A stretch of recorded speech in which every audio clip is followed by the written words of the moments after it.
Alright guys, welcome back to Nifty Network. Today we have a DE350Z. This is also the same for HRs. I'm going to teach you how to remove your window switch and also your door handle. For this starting, we're going to put a flathead right under this little plastic piece. And be gentle, okay? Be gentle. You're going to wiggle it in there. And then just slowly work it up and it'll release like that. You don't want to just pull it because it's metal and it'll just bend. It's super thin. So there you go. That's the first part. Now we're gonna get a 10mm socket on an extension and we're gonna go in there.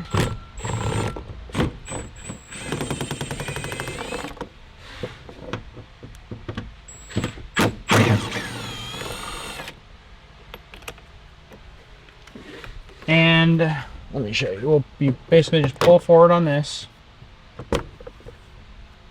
And this screw at the bottom, actually whoever did this put in the wrong one. Normally there is a different threaded bolts on here, but there's supposed to be two different ones in here, not two fine thread ones. So that's how you get the handle off.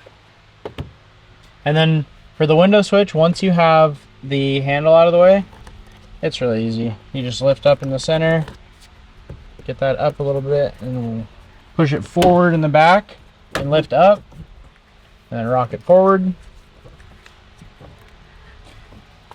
Get your flathead, and like so. So that is how you remove a window switch and a interior pull handle on a 350Z.